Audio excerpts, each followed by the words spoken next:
बहुत धन्यवाद करण जी। उपस्थित मेरे सभी भाई बहन और खास तौर पे हिमाचल वासी जितने हमारे भाई बहन यहाँ उपस्थित हैं उनको भी प्रणाम नमस्ते।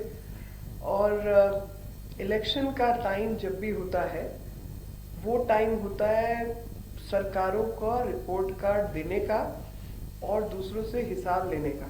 जनता हिसाब मांगती है और उस हिसाब की जब बारी आती है तो अब सुखविंदर सिंह सुक्खी जी की सरकार है, लेकिन आम जनता के लिए तो वो दुख से भरी सरकार है। आप पूछेंगे दुख से भरी क्यों है? जी, वो दुख से भरी इसलिए है कि एक तरफ मोदी की गारंटी है और दूसरी तरफ कांग्रेस का जो कर्मकांड है वो सबके सामने है। और आप अंदाजा लगाइए कि ऐसे लोग हैं जिन्होंने आज तक सिवाय जनता को गुमराह करने के कुछ किया ही नहीं। और एक सबसे बड़ा उदाहरण मैं आपको देना चाहती हूँ कि आज जब मैं हिमाचल दौरे पर हूँ, लोगों से बात हुई, बहनों से बात हुई, तो सब जगह मैं कहा जी क्या चल क्या रहा है? बोले जी सरकार वाले कहते कि हम ये नहीं कर सकते वो नहीं कर सकते क्योंकि हमारे पास पैसे नहीं है। तो मैं कहा फिर बात हम पैसों से ही शुरू करते हैं। तो उसमें सबसे पहले मैं जनता को बताना चाहती हूँ कि 2014 में जब केंद्र में इनकी सरकार थी, यानी यूपीए की, कांग्रेस की, अभी चाहे अपने आप को I.N.D.A. बोलते हैं, लेकिन कांग्रेस की सरकार थी, तो हिमाचल का बजट जो है 56,000 कुछ करोड़ रुपए का था। याद कर लीजिए इस फिगर को, 56,000 कुछ करोड़, 56 करोड़, सॉरी 56,000 नहीं, 56 पॉइंट सम ऑड था, 100 करोड़। और आज की तारीख में जो आपका बजट है वो 58,444 करोड़ का है। आप समझिए कि ये बजट जो है वो कितना, मतलब दुगने तिगने 10 गुना हो गया है। और ये कहते हैं पैसे नहीं है। और सबसे खुशी की बात है कि आज मंच पर हम 4-5 महिलाएं आपके बीच बैठी हैं, सभी कामकाजी महिलाएं भी हैं और गृहिणियां भी हैं। तो बजट घर का कैसे चलना है जरा औरतों से ही समझ लेते हैं। अगर 10,000 उसके हाथ में आता है तो उसमें वो बच्चों को पढ़ा भी लेती है, हेल्थ के भी पैसे निकाल देती है, गैस का भी पैसा भर देती है, बिजली का भी पैसा भर देती है, हस्बैंड के को कभी जरूरत होती है निकाल के दे देती है, सास ससुर का ख्याल भी रख लेती है और आने वाले भविष्य की भी चिंता कर लेती है। आपको हैरानी होगी जानकर कि 25,000 करोड़ से ऊपर पैसा 16 महीने की सरकार ने उधारी ले ली है अभी से। 25,000 करोड़ 16 महीने की सरकार। और इससे पूर्व में जो हमारी सरकार अभी गई है राज्य की, उसने 17,000 करोड़ की उधारी ली थी 5 साल के अंदर। ये फर्क है सरकार और सरकार का।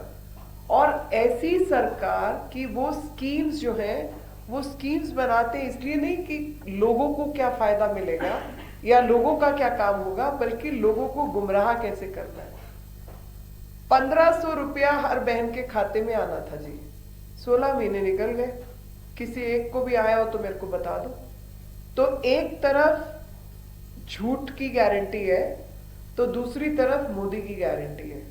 और चुनाव सीधे तौर पर, भले ही चेहरे कई होंगे, प्रधानमंत्री जी की बात को लोगों तक ले जाने वाले कई लोग होंगे, लेकिन जो चुनाव है वो चुनाव प्रधानमंत्री पद का चुनाव है कि देश की सत्ता किसके हाथ में हो, कौन अक्लमंदी के साथ, ईमानदारी के साथ देश को चला सकता है।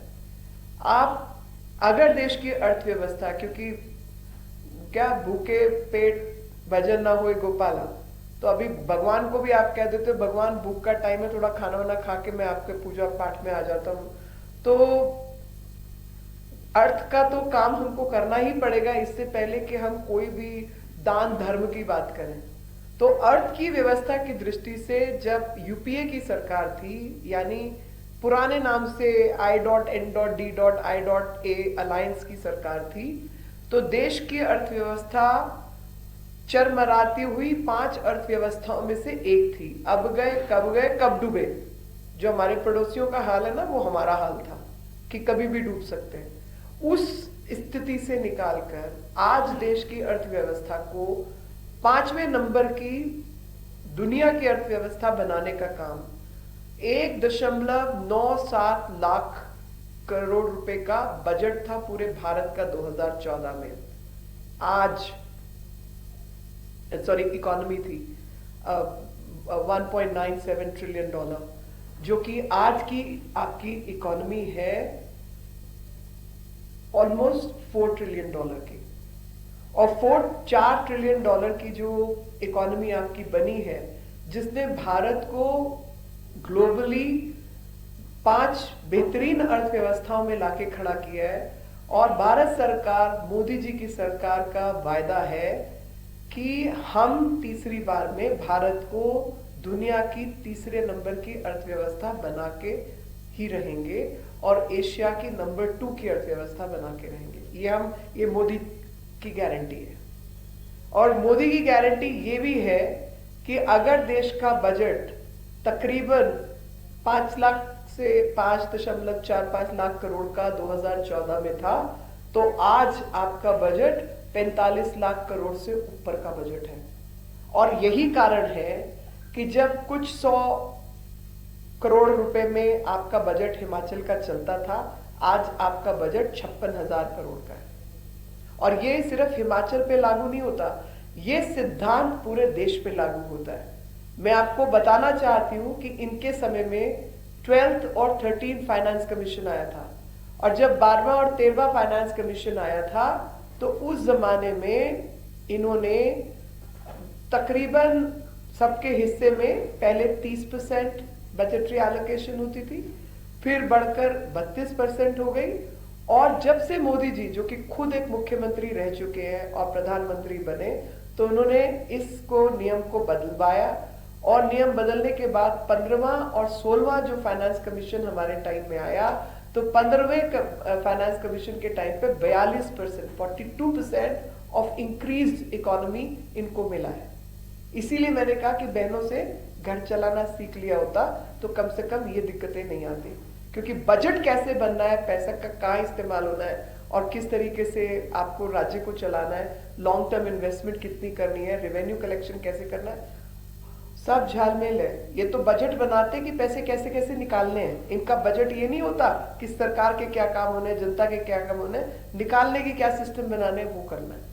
आप सोचिए कि 5600 से आपने 58,000 करोड़ इनको दे दिया, और तब ये कहते हैं हमारे पास पैसे नहीं है।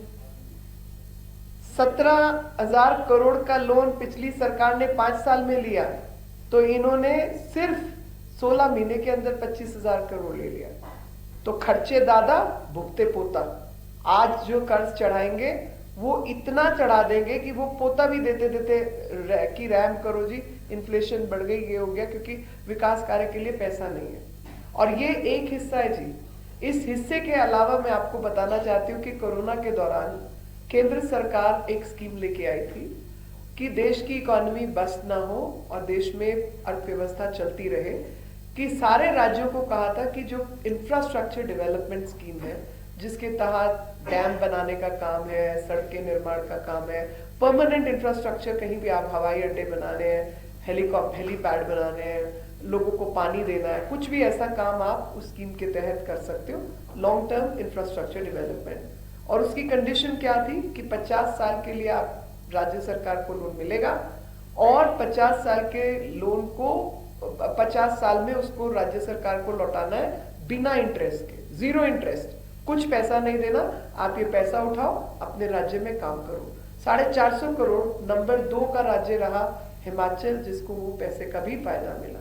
इस सबके एडिशन में 10,000 करोड़ के आसपास ग्रांट्स भी मिली, जो पूर्व समय में सिर्फ 771 करोड़ होती थी। आज आपको 10,000 करोड़ से ऊपर की ग्रांट मिली।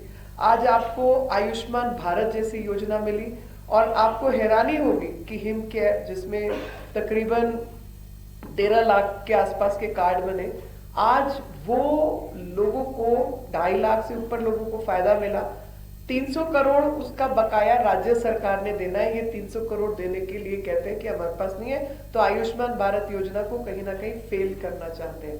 एक ऐसी योजना जिसमें राज्य को सबसे अधिक फायदा है और उसका सिर्फ इनको छोटा सा परसेंटेज देना होता है। सारा का सारा पैसे का बर्डन तो केंद्र सरकार उठा रही है। ये वो बर्डन भी जो जन भागीदारी की, जनता के फायदे की स्कीम है, उनको बंद करने में लगे हुए। प्रधानमंत्री ग्रामीण सड़क योजना, आप बताइए मुझे, गांव देहात सड़कों से जुड़े क्षेत्र का फायदा है, हिमाचल का फायदा या दिल्ली से आने वालों का फायदा है? हिमाचल वालों का ही फायदा है ना जी। प्रधानमंत्री ग्रामीण सड़क योजना के अंदर भी इन्होंने कोई 12,000 करोड़ के आसपास का है, 1200 करोड़ का, वो पैसा तक इन्होंने नहीं किया। वो पैसा लैप्स होके वापस गया, वो पैसा ही नहीं खर्च हुआ, 1200 करोड़ वापस गया। और जहां तक केंद्र सरकार के लक्ष्य हैं, केंद्र सरकार के काम है, स्वच्छ भारत का इम्पैक्ट आपको दिखाई दे रहा है। शिमला जैसी जगह में खास तौर पे दिखाई दे रहा है। आपको दिखाई दे रहा है कि 56,000 से ज्यादा शौचालय शिमला के इलाके में बने और पूरे हिमाचल में तो और अधिक बने हैं। 2 लाख 2.5 लाख से अधिक लोग जो हैं फायदा उनको मिला है। अब 16-17 हजार लोगों को तो इस क्षेत्र के अंदर प्रधानमंत्री आवास योजना में घर मिले हैं, जो कि इनका आंकड़ा 10 साल का तकरीबन 1 करोड़ 1.5 करोड़ का था, लेकिन आज हमारा आंकड़ा 3 करोड़ का है देश का, और लाभ उसमें हिमाचल को भी बराबर का मिला है। जन धन के खाते, हैरानी होगी आपको जानकर जो बात आज मैं आपको बताना चाह रही हूँ और आपके माध्यम से पूरे क्षेत्र को बताना चाह रही हूँ। 70 साल की आजादी के बाद इस देश के अंदर 2014 में केवल 8 करोड़ बैंक के खाते थे। टोटल 11 करोड़ से ऊपर थे, लेकिन उसमें बिजनेस खाते, कॉर्पोरेट खाते, फर्म्स के खाते वो सब थे, लेकिन जनता के 8 करोड़ पर्सनल अकाउंट्स थे। 120 करोड़ के देश में 8 करोड़ खाते। प्रधानमंत्री मोदी जी आए पावर में और 2014 में आते ही मात्र 4 महीने के अंदर 52 करोड़ खाते खुलवाए। और आज उसका इम्पैक्ट ये है कि हिमाचल एक ऐसा राज्य बन गया जहां पर ये जन धन, आधार, मोबाइल कनेक्टिविटी 100% है। जिसको भी बैंक का खाता चाहिए उसका बैंक का खाता खुल चुका है। 100% एब्जॉर्प्शन रेट है। सौभाग्य योजना, याद करो वो दिन जब बिजली नहीं होती थी यहाँ पे, और बिजली की कमी मतलब बहुत दूर नहीं की बात कर रही मैं, शिमला से निकलते ही थोड़ा नालदेहरा के रास्ते में भी पहुंच जाओ, आप आगे वाइल्ड फ्लावर हॉल की तरफ पहुंचो, कुफरी बुफरी, वहां बिजली नहीं होती थी। शिमला के नजदीक की बात कर रही हूँ, शिमला के अंदर ग्रामीण क्षेत्र में बिजली की दिक्कतें थी। आज की तारीख में 100% सौभाग्य योजना, हर घर के अंदर बिजली का प्रबंधन है। ये अचीवमेंट है हमारा। कोरोना के दौरान हर भारतीय को, उसमें भी हिमाचल ऐसे राज्यों में से निकला जिसने 100% सबको वैक्सीनेशन दिया। आज भी इंद्रधनुष योजना में जहां 7 वैक्सीनेशन है, वो सबका सब 100% यहाँ पर बच्चों को वैक्सीन मिल रहा है। आप कोई भी स्कीम उठा के देख लो, प्रधानमंत्री अन्न योजना, और सबसे बड़ी बात, क्योंकि महिलाओं के साथ बैठी हूं, मुझे मालूम है कि 2 योजनाएं सीधे तौर पे हर परिवार पर असर देती हैं, और वो योजना है आपकी उज्ज्वला गैस कनेक्शन और हर घर नल से जल पानी का कनेक्शन। और महिलाएं 15 लीटर 25 लीटर पानी सिर पे रख रख के अपना घर चलाने के लिए लेके आती थी। अंदाजा लगाओ, पहाड़ के दुर्गम क्षेत्र, औरतों का काम या तो पानी लाने का और या फिर लकड़ी बीनने का, यही 2 काम, और पेड़ वेड़ पे चढ़ के कमर तोड़ने का, क्योंकि जब नीचे गिरती थी, स्लिप होती थी, कमर और टूट जाती थी, और बोझा ढो ढो के उनकी क्या हालत होती थी वो आप सोचिए। और ये दोनों चीजों से निजात दिलाने का काम प्रधानमंत्री मोदी जी की उज्ज्वला योजना ने किया। सबके यहाँ पर गैस कनेक्शन और हर घर नल से जल की व्यवस्था, और काफी उसमें इंप्रूवमेंट जो है हिमाचल में देखने को मिला है। उज्ज्वला से रिलेटेड मैं कांग्रेस सरकार का याद करना चाहती हूँ और आप सबको करवाना चाहती हूँ कि आज भारतीय जनता पार्टी के कार्यकर्ताओं ने घर घर जाकर पिछले 10 साल के अंदर लोगों से पूछा कि आपको गैस कनेक्शन तो नहीं चाहिए, हम आपका कागज फॉर्म भर के डीएम के दफ्तर तक पहुंचाएंगे ताकि आपको गैस मिल सके। आपको जनधन का खाता तो नहीं खोलना, हम आपका खाता खुलवाएंगे। आपका आयुष्मान का कार्ड तो नहीं बनना, हम फॉर्म भरते हैं आपके लिए, सिर्फ समाज की, देश की सेवा के लिए, भारत माता की सेवा के लिए। उनके समय में क्या होता था, बिना लिए दिए गैस कनेक्शन अगर किसी को मिला हो तो मुझे उस आदमी से मैं मिलना चाहूंगी। और सारा का सारा गैस कनेक्शन जो है वो शहरों के अंदर होता था, गांव के अंदर कोई ग्रामीण क्षेत्र में गैस कनेक्शन था ही नहीं। आप नल से जल की व्यवस्था, कुछ 13 करोड़ से कुछ ऊपर घर थे जिनको नल से जल की व्यवस्था थी 70 साल की आजादी में। आज 35% से ऊपर का जो कार्य है वो भारतीय जनता पार्टी की केंद्र में मोदी जी की सरकार ने करके दिया है। और जब इन सब व्यवस्थाओं को मैनेज करने की बात आती है, 30 से 32%, आज आपको 41 से 42% बजटरी एलोकेशन मिल रही है। केंद्र सरकार हाथ थाम के आपका आगे बढ़ रही है। 2 लाख करोड़ का 2.10 लाख करोड़ का जीएसटी कलेक्शन हुआ है, क्योंकि कहीं ना कहीं चोरी चकारी खत्म हुई है। मुद्रा योजना के अंदर कितने लाख लोगों को, 2 लाख के आसपास लोगों को मुद्रा योजना का लाभ हिमाचल में मिला है और उससे नए रोजगार बने, नई मिडिल क्लास तैयार हुई है और उस नई मिडिल क्लास ने छोटा मोटा काम, बिजनेस, स्वनिधि योजना सबका लाभ उठाते हुए सबका काम किया है। सबसे अधिक स्वास्थ्य, मेरे को लगता है हर व्यक्ति के लिए एक सुरक्षा की दृष्टि से स्वास्थ्य की सुरक्षा बहुत जरूरी है, क्योंकि कहीं ना कहीं सबको डर रहता है बीमार हो गए तो क्या। महिलाओं को खास तौर पे रहता है तो उनको कोई कभी अपना ध्यान नहीं रखती, ऊपर से कोई देखने वाला नहीं। ऑपरेशन अगर कोई heart attack, kidney failure, cancer, ऐसी वैसी कोई बीमारी हो जाए और लेने के देने, घर में एक कमाने वाला 100 खाने वाले, वो कोई प्रॉब्लम उसको हो जाए तो और प्रॉब्लम।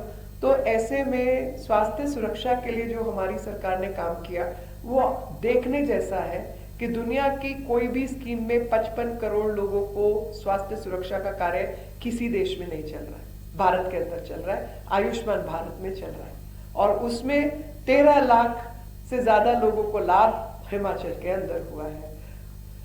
66 के आसपास जन औषधि केंद्र हिमाचल में खोले गए हैं और 20 के आसपास तो सिर्फ इसी क्षेत्र के हैं, शिमला के आसपास के क्षेत्र के। बिलासपुर में 1,500 करोड़ से ऊपर की लागत लगा के एम्स बनाया गया है और 205 करोड़ के आसपास का पैसा खर्च करके जीएमसी शिमला और जीएमसी टांडा को अपग्रेड किया गया है। आपके प्राइमरी हेल्थ सेंटर 2,500 से ऊपर, 2,500 के आसपास आपके प्राइमरी हेल्थ सेंटर जो है वो आयुष सेंटर्स के नाम पे चल रहे हैं। उनकी अपग्रेडेशन का काम केंद्र सरकार ने करके दिया है। तो हर तरीके से मैं कहीं ना कहीं हिमाचल से बहुत जुड़ी रही हूँ। मैं आज वो बात नहीं करना चाहती, लेकिन मुझे मालूम है कि अगर आप इंटीरियर में कुल्लू मनाली और उससे ऊपर थोड़ा भी चले जाओ या शिमला से थोड़ा बाहर निकल जाओ तो केमिस्ट की दुकान पे आपको डोमस्टाल और सेरेडॉन जैसी दवाइयां नहीं मिलती थी, क्योंकि दुकान ही नहीं थी, केमिस्ट की दुकान नहीं थी। आज कम से कम जो आयुष्मान भारत योजना का लाभ और साथ में जन औषधि केंद्र खुले हैं, उससे तो फायदा मिल रहा है ना जी सबको। आयुष सेंटर्स जो चल रहे हैं उससे सबको फायदा मिल रहा है ना। वैक्सीनेशन भी सबकी हो रही है ना, बच्चे की इंस्टीट्यूशनल डिलीवरी भी हो रही है। नहीं तो मैटरनल मोर्टेलिटी रेट, औरतों के मरने की संख्या, इन्फेंट मोर्टेलिटी रेट सब में पीछे थे। पिछड़ेपन का कारण आपका ये था। आज 10 साल के अंदर उतना काम हुआ है जो हम सीधा 70 साल के काम को और 10 साल के काम को मिला सकते हैं। और मैं आपके माध्यम से दोबारा ये बात कहना चाहती हूँ कि ये चुनाव राज्य का चुनाव, कॉर्पोरेशन का चुनाव नहीं है जी, ये देश का चुनाव है कि देश की मान मर्यादा सम्मान को बढ़ाते हुए देश की शक्ति और सुरक्षा के लिए किस प्रकार का नेतृत्व आपको चाहिए, ये प्रधानमंत्री मोदी जी को प्रधानमंत्री बनाने का चुनाव है। और जो रास्ता भारत ने चुना है, 10 साल का काम जो भारत ने खड़ा किया है, उसी राष्ट्र को उसके मुकाम तक पहुंचाने का चुनाव है।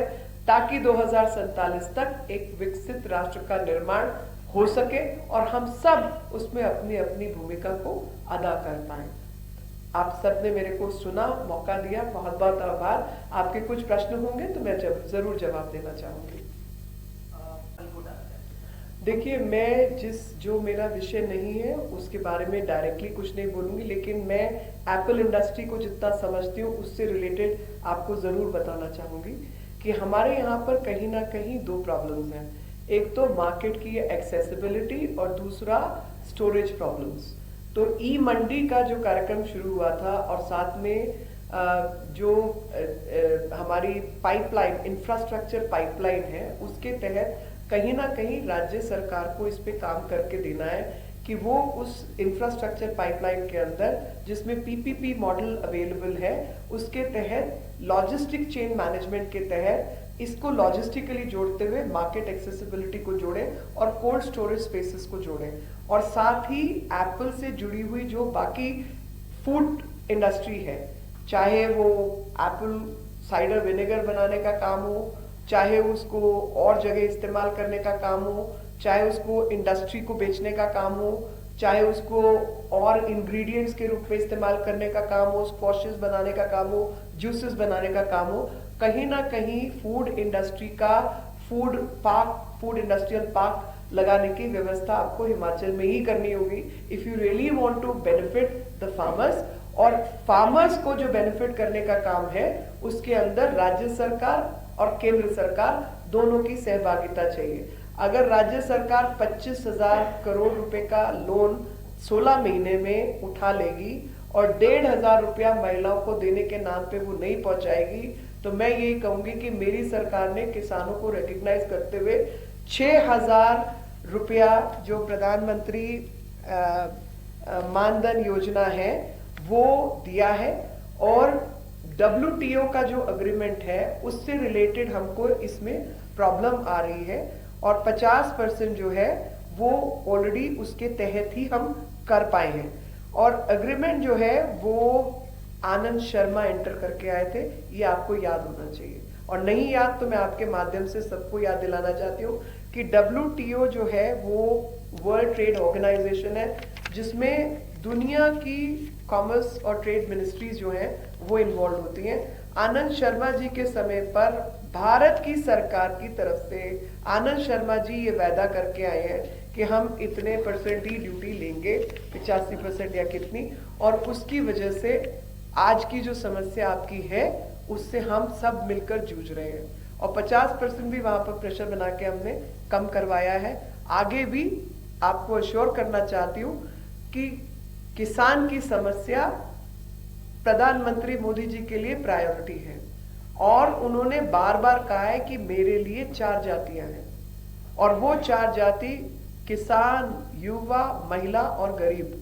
तो किसान के प्रमुखता से जिस प्रकार से इस देश में काम हुआ है, चाहे वो MSP हो, चाहे वो यूरिया और अन्य खाद डालने का काम हो, चाहे किसान प्रधानमंत्री मानधन योजना का विषय हो, चाहे माइक्रो इरिगेशन के तहत इरिगेटेड लैंड बढ़ाने का काम हो और अधिक लैंड इरिगेटेड लैंड बने उसका काम हो, ई मंडी स्थापित करने का काम हो, प्राइस मैनेज और कंट्रोल करने का काम हो, फूड इन्फ्लेशन कंट्रोल करने का काम हो, ये सब काम प्रधानमंत्री मोदी जी के आने के बाद, खास तौर पे एग्रीकल्चर बजट की अगर मैं बात करूं तो 25,000 करोड़ आपका बजट होता था एग्रीकल्चर का केंद्र सरकार का, आज के समय में 2,27,000 करोड़ है। मनरेगा को कृषि और उससे संबंधित क्षेत्र, सड़क वड़क में कैसे, ग्रामीण सड़कों पे कैसे यूज करना है, वो काम जो है वो केंद्र सरकार ने किया है। और किसान जो है, एप्पल फार्मर्स भी, सेब के जो बाग बगीचे चलाने वाले हमारे किसान भाई बहन हैं, उनकी समस्या से सरकार वाकिफ है, लेकिन उसमें सहभागिता हमें राज्य सरकार, केंद्र सरकार दोनों को मिलकर रास्ते निकालने होंगे।